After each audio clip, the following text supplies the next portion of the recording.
Muchas bendiciones, mis queridos hermanos, y nos volvemos a encontrar en este lindo tiempo para compartir lo lindo también de la palabra del Señor. Y quiero que en este día compartamos una lectura de la Escritura allí en Primera de Reyes, que nos narra un hecho del rey Salomón muy interesante y muy bonito para poder estar compartiendo.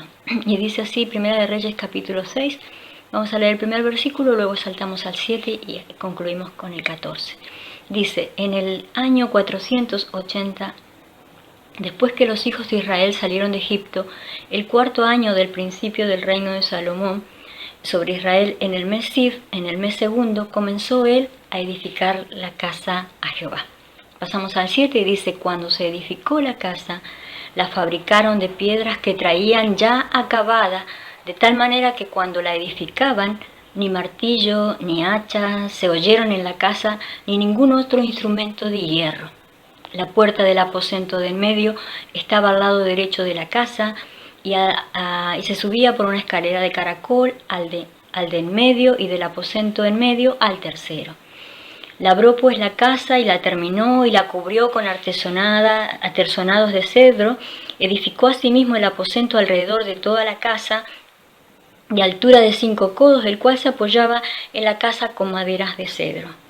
Y vino palabra del Señor a Salomón, diciendo, con relación a esta casa que tú edificas, si anduviereis en mis estatutos, e hicieres mis decretos, y guardares todos mis mandamientos, andando en ellos, yo cumpliré contigo mi palabra que hablé a David tu padre, y habitaré en medio, aleluya, de los hijos de Israel, y no dejaré a mi pueblo de Israel. Así pues Salomón labró la casa y la terminó. Oremos un momento. Señor, te damos gracias por la riqueza de la Escritura, por la riqueza de la vivencia de estos hombres que nos precedieron, que son ejemplo, testimonio, Señor, de ver la fidelidad, de ver la relación, la interacción tuya con el hombre, en la cercanía, Señor, en la comunión. Y en esta tarde, al ver y mirar esta palabra, Señor, seamos motivados, seamos impulsados, vivificados, Señor, alimentados por la riqueza de tu palabra, la veracidad de tu palabra, Señor, en el nombre de Jesús, revélate, tú conoces nuestras necesidades, porque tú conoces nuestras vivencias, Padre, familiares, de iglesia, del tiempo que nos encontramos, las personales, Señor, y para todas tienes provisión, tienes dirección, tienes luz y tienes alimento. Bendícenos una vez más juntos, Señor, a través de todos estos medios preciosos que tú nos permites para estar relacionados juntos, compartiendo y en comunión, unánimes, Dios, como tu cuerpo frente y delante de ti, esperando, Señor, nuestra porción, porque hay alimento para nosotros. En el nombre de Jesús te damos muchas gracias, Señor. Amén y amén. Y este pasaje, con este hecho tan bonito, que narra la belleza y la opulencia que tenía este gran templo que Salomón construye, empieza en el corazón de David, ¿verdad? David, rey de Israel, hizo batallas y bueno, fue y vino y extendió el reino de una manera, vamos, impresionante, cantando, alabando. Bueno, es muy interesante la vida de David, y en un momento él estaba morando, descansando en una de las tantas casas y lugares que tenía, que había hecho construir, y él, su corazón para Dios, dijo, yo moro en casas de piedra, vamos, artesonada y tal. Y el arca del pacto, el lugar donde Jehová se manifiesta a nosotros, es solo de cortinas. No está bien, dijo David, hay que hacer algo. Entonces habla con el profeta Natán y le dice, mira, no puede ser que esto sea así, tenemos que hacer una casa para Dios, un lugar que esté establecido, bonito, precioso, mira todo lo que nos rodea, tenemos para hacerlo, ¿no? Con ese entusiasmo. Y Dios trae una palabra a través del profeta Natán y le dice que él no va a edificarle casa, sino que su hijo.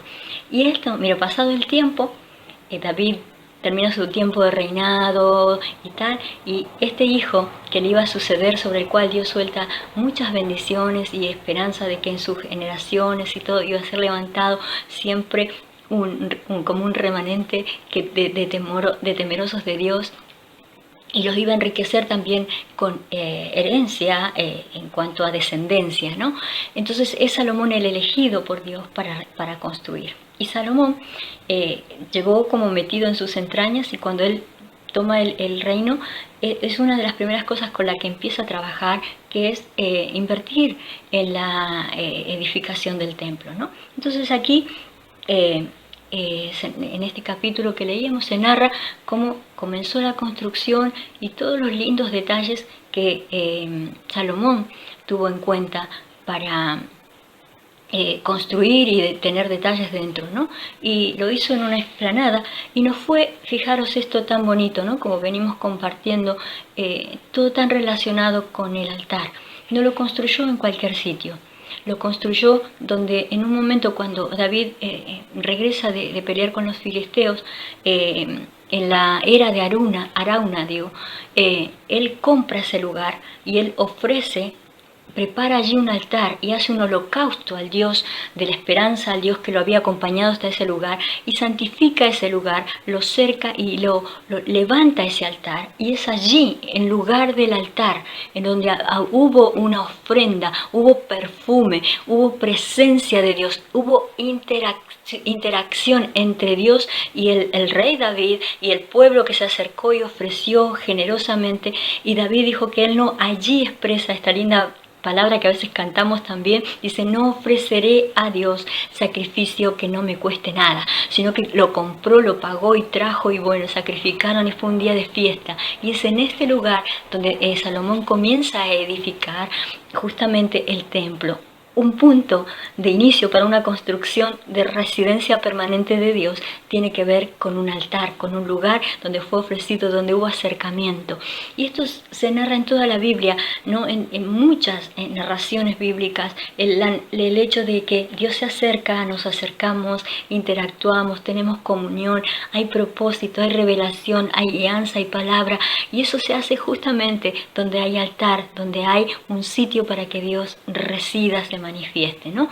Y aquí comienza y se tiene en cuenta el modelo del tabernáculo, ¿no? Que era una tienda, pero que tenía estos espacios, ¿no? Tenía el atrio, tenía el lugar santo y el lugar santísimo, y es estrictamente respetado en la construcción, que Salomón lo está haciendo de cosas sólidas, ¿sí? Y fijaros que usa la mejor madera, usa el ciprés, y usa el cedro y usa el oro, y vamos, todo el glamour, como diríamos, expresión tan actual, que podía encontrarse, pues es lo que invierte y se pone allí, ¿no?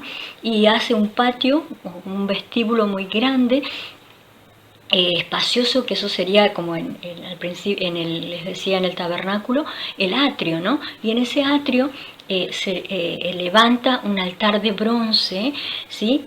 El altar de bronce, que era el lugar donde se ofrecían los sacrificios. Cuando el pueblo venía, traía su ofrenda de sacrificio, su ofrenda que lo hacía cercano a Dios, y que podía expiar sus faltas, todo lo que podía estar equivocándose, la familia, el pueblo, la persona, el sacerdote, el que viniera a tener un encuentro con Dios, pasaba por el altar del holocausto, ¿no? Con ese sacrificio, lugar de encuentro, de perdón, de reconciliación, ese altar, ¿no?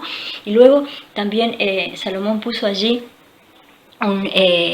un lugar donde una fuente donde descansaba sobre 12 bueyes también y tal. Y después un pasito más adentro con unas puertas de madera preciosa, que dice que tenía granadas, grabadas, flores, preciosas cosas, querubines que hermoseaban, ¿no? Todo el trabajado de la madera, y aún con revestimientos de oro, detalles de oro y todo eso, se pasaba al lugar santo. El lugar santo, allí estaba un otro altar, ¿no? Que era el altar del incienso, donde la gente, después de hacer su holocausto, de pedir perdón, se acercaba con otro tipo de ofrenda, que ponía sobre ese altar y el ambiente se perfumaba. Era un ambiente de adoración, de expectativa, de acción de gracia, de tributo, de más, ¿no? Lo otro fue para recibir, pero esto es para dar, ¿no? En lugar de allí de ofrecimiento de ese incienso, de esas hierbas aromáticas que se ponían allí delante de Dios sobre ese altar, el lugar santo. Y luego también allí estaba la mesa de los panes de proposición que recordaba también cómo Dios había sustentado a su pueblo, cómo Dios había sido fiel durante todos esos años de peregrinaje, de ir como componiéndose como nación y como reino y ganando victorias y todo, traía todos esos recuerdos, ¿no? Y también habían puesto allí en ese lugar mucha iluminación, ¿no? Tanto que habían 10 candelabros de oro. Y después, un poquito más adentro, en la parte como más final, ahí estaba el lugar santísimo, un lugar cúbico, ¿no? Y revestido completamente de oro, completamente de oro. Impresionante la belleza y la cantidad, la abundancia que le invirtieron en construir ese lugar, donde era un lugar que no tenía tanto esplendor en cuanto a luz. Iluminación, ¿no? Era más bien suavita la luz allí, pero allí estaba el arca del pacto, el arca del testimonio, el arca de la fidelidad de Dios durante tantos años. Este templo se está construyendo más o menos 900 años después de la salida de Egipto. Fijaros, casi un siglo de fidelidad, casi 100 años de fidelidad, ¿no? De Dios, y lo estaban testimoniando a través de ese arca de oro, ¿no? Que tenía 2 querubines de alas extendidas, de cada ala tenía 5 metros y se unían, y un ala tocaba un borde de la pared, se unía al otro querubín, y de ese querubín la otra ala daba a la otra pared y quedaba bien ubicada en el centro el arca del pacto, y dentro estaba ese testimonio de la fidelidad de Dios, ese testimonio de las ordenanzas de Dios, de la dirección de Dios, de cómo vivir una vida de continuo en obediencia a Dios, en ese largo peregrinaje de distintas generaciones que fueron pasando, y ahora la ponían allí en un lugar de preponderancia, y sobre este altar se manifestaba la Shekinah, la gloria de Dios, el esplendor de Dios. Por eso es que no hay lumbrera, porque la presencia, la esencia de Dios tenía una capacidad de manifestarse de forma visible. Allí se vislumbraba la gloria, allí se respiraba la gloria, lo especial de Dios, lo trascendental de Dios, lo glorioso, lo esplendoroso de Dios. Entonces allí estaba la presencia auténtica de Dios, y estaba bien metidito adentro, ¿no?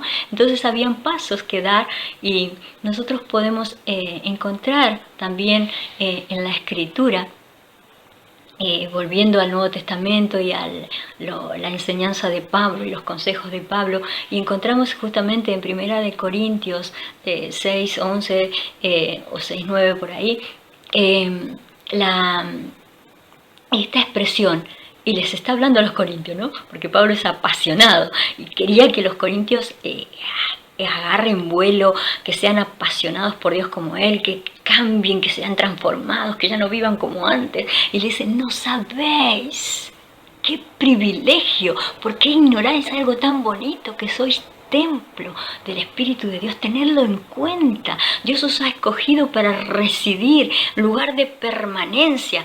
Y estos corintios tal vez habían oído, conocían de todo este esplendor del templo, y Pablo tal vez les había explicado esto mismo que estamos narrando y contándonos ahora juntos, compartiendo y enriqueciéndonos con lo que la Escritura narra. Dice, vosotros sois como ese templo, tenéis un punto de encuentro, un punto de reconciliación, un punto de perdón, un punto de misericordia, un punto de gracia. Si metiste la pata, hay perdón, vamos para adelante, le está diciendo Pablo a los corintios, sois templo, reside la presencia de Dios con vosotros. nosotros.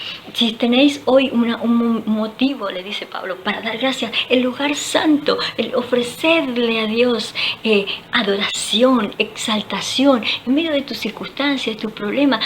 No te afanes por eso, sino exalta, como en ese altar donde se ofrecía ese incienso y se quemaba y subía ese humo y ese perfume tan bonito. Así le está diciendo a los corintios, vivid de esta manera, vivid agradando, vivid perfumando, vivid expresándole a Dios gratitud, adoración, y vais a ver qué linda diferencia, vais a ver cuál es la diferencia, cuál es la plenitud de gozo de vivir en esta actitud, de siendo su templo, teniendo esos altares para expresar a Dios, pedir perdón, reconocer la falta, pedir la ayuda para cambiar, expresar adoración, exaltación, cánticos de amor, cánticos que expresen nuestra pasión, nuestro anhelo por residir en su presencia, por tener ese privilegio, gratitud por tener ese privilegio, Dios con nosotros, Emmanuel, Dios residiendo en nosotros, escogiendo este vaso de barro para tener su lugar, establecer su presencia permanente. ¿No sabéis que sois templo del Espíritu de Dios? Aleluya. Él reside, Él mora en nosotros, nos ha escogido para llenarnos con su plenitud. Y está ese otro altar, ese otro lugar que conmemora la fidelidad, la perseverancia de Dios con nosotros, sus promesas, su eternidad, que hizo residir en nosotros su eternidad, la expectativa de ese encuentro con ese regreso de nuestro Señor. Y los acontecimientos finales nos tienen que estimular, estas situaciones así adversas, nos tienen que estimular que nuestro encuentro con nuestro Señor, que nos prometió, que se iba, ¿sí? Pero que iba a preparar lugar para que donde Él esté, nosotros también estemos. Entonces esa es nuestra esperanza y nuestra expectativa. Por eso tenemos ese espacio del lugar santísimo, donde podemos contemplar su gloria, donde podemos contemplar su fidelidad y su trascendencia a través de los tiempos. Nada lo toma a Dios por sorpresa, nada es en desorden ni a destiempo, todo es oportuno, todo es en el tiempo justo y necesario, y trae y añade riquezas a nuestras vidas, de experiencia, de comunión, de revelación, de descubrir, ¿no? Lo que está como velado a través de cada experiencia, conocer un poquito más de nuestro Dios, de esa grandeza, de esa inmutabilidad, de esa inmutabilidad. Y fijaros, Dios siempre ha buscado tener un punto de encuentro con el hombre. Lo hizo de diferentes maneras, lo hizo a través de este templo, y Él le prometió a Salomón que Él estaría allí en ese templo, y que cada vez que Israel se presentase, Él se iba a manifestar, Él iba a estar allí. Y Él siguieron andando los tiempos, y hoy Él nos garantiza, ¿sí?, que nosotros, donde estemos, somos el templo, el lugar de su residencia y de su morada, donde Él se place, donde Él busca tener una relación, una comunión, un interactuar, para que recibamos guianza, recibamos consejo de parte de Él, alumbre nuestro entendimiento, nos dé la gracia, nos dé la sabiduría, la fortaleza para ir andando en este camino, que es un camino a veces con un montón de cosas, pero jamás es un camino que nos va a traer derrotas, porque donde Dios está hay garantía de victoria. Donde Dios expresa su amor hay garantía de renovación de fuerzas para seguir adelante, renovación de ánimo, de esperanza, el susurro de Dios, y el arca del pacto, si tenía dentro los rollos de la ley, los rollos de la declaración de las bendiciones de Dios, y dentro de nosotros está almacenada justamente esas promesas, esas palabras que Dios nos ha dado, ya sea para todos, que como está escrito, también Dios tiene palabras personales para nosotros como personas, nosotros como familia, como las tuvo para el linaje de David. Él les dio certezas, promesas exclusivas para el linaje de David. Y así también Él tiene expresiones para nosotros como sus hijos, para nosotros como tabernáculo de la fe. Dios nos ha dado una guianza, una manera de bendecir, de influenciar la ciudad, de influenciar nuestro entorno, de influenciar y trascender aún hasta naciones y lugares para propagar y llevar el Evangelio hasta el último de la tierra. Y eso sigue siendo una constante y una continuo recordarnos de Dios, pero tenemos que tener ese espacio y tener ese reconocimiento y estar conscientes de que somos templo del Espíritu Santo y nunca estamos vacíos ni desprovistos, estamos llenos de la vida de Dios, llenos de la plenitud de Dios, llenos de la promesa y la esperanza de que en Cristo somos más que vencedores. ¿No sabéis que sois templo?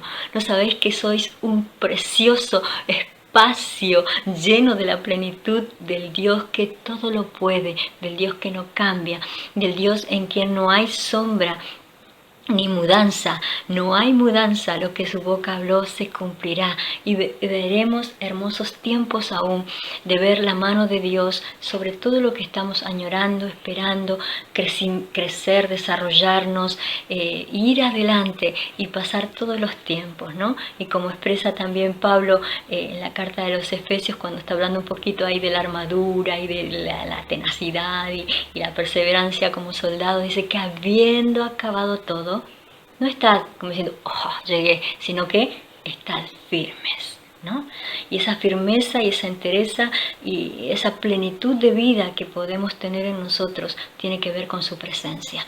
Este templo era esplendoroso y viajaban para verlo y bueno, tenía una opulencia impresionante, todo el trabajo de artesanos, artistas y todo lo que se puso lo mejor, atraía a muchos y eso es lo que Dios hace con su iglesia, con nosotros, nos hacemos atractivos, y este es un buen tiempo para vislumbrar, para hacer visible, hacer visible a otros la gloria de Dios, la perseverancia, la fidelidad de Dios con su pueblo, con sus promesas para nosotros. Queridos hermanos, Dios os bendiga muchísimo. Vamos a tener una palabra de oración y pedir que esta riqueza venga a nosotros y nos alumbre para siempre tener un lugar de encuentro con nuestro Señor, un lugar de adoración, un lugar de exaltación, un lugar de recordar su fidelidad, de contemplar su gloria y de ver cosas sobrenaturales, porque Jesucristo es el mismo ayer, hoy y por los siglos. Y así como Él, a través del poder de su palabra, cuando Él estuvo entre nosotros, ocurrieron milagros, se vieron señales, estas señales seguirán a los que creen en mi nombre. Seguiremos viendo la gloria de Dios, seguiremos siendo transmisores de esperanza, de vida en todo tiempo, porque en nosotros reside la poderosa presencia de Dios a través de la persona hermosa del Espíritu Santo que reside en nosotros. Querido Señor, te damos gracias por tu palabra, por esta enseñanza, Señor. Enriquécenos con tu palabra, Padre, para vivir una vida en plenitud, una vida en seguridad, una vida, Señor, no dejando nunca de tener altar. Si nos equivocamos, Señor, sabemos que tenemos un lugar para pedir perdón, tenemos un sacrificio hecho una vez y para siempre, que lo hiciste tú, Señor. Fue tu ofrecimiento, Señor, te entregaste en la cruz por nosotros y ese, Señor, derramamiento de sangre, ese sacrificio está siempre presente cada vez que nos equivocamos. Señor, llévanos a esa comunión contigo para tener un lugar, un altar de adoración, de exaltación, de ofrecerte incienso, de ofrecerte mirra, de ofrecerte especies aromáticas. Dios, ese tiempo de disfrutar, de ver tu gloria, Señor, en ese lugar santísimo que está a través de tu pacto que no cambia, tu pacto que no tiene variación, Señor, no cambia ni una tierra tilde y una jota. No pasará sin que se cumpla cada una de tus promesas, Señor. Las que nos has hecho como pueblo, las que nos has hecho como tu cuerpo, como iglesia, las que nos has hecho como individuos, las promesas que nos has hecho, Señor, como generación tuya, tabernáculo de la fe, Señor. Vamos a verlo y lo vamos a disfrutar, Señor. Pero danos la gracia para permanecer siendo tu templo, dándote ese espacio, Señor, en esa intimidad del lugar santísimo, donde vemos tu gloria reflejada, Señor, y en esa tu gloria somos levantados, y en esa tu gloria somos investidos de poder, porque somos investidos por el poder de tu Espíritu Santo, Señor. Ese mismo poder que levantó a Cristo de entre los muertos vive en nosotros, produce vida, produce vitalidad, produce confort, produce esa tenacidad y esa perseverancia, Señor, para ser, como dijo Pablo, habiendo acabado nuestra carrera, habiendo acabado todo, estar firmes, Señor. Te bendecimos, te adoramos y te exaltamos una vez más, Señor, y te damos muchísimas gracias por esta hermosa oportunidad de recibir tu palabra, de clamar y saber que somos templo de tu Espíritu. Amén. Mis queridos hermanos, un gusto compartir una vez más y nos volvemos a encontrar, Dios mediante, en otra oportunidad para seguir juntos este hermoso camino. Vamos hacia adelante y, como dijo Pablo, no ignoramos, porque somos sabios, hemos sido escogidos para tener revelación de que somos el templo, la residencia, la morada del poderoso y hermoso Espíritu Santo de Dios en nosotros. Dios te bendiga mucho. Hasta la próxima.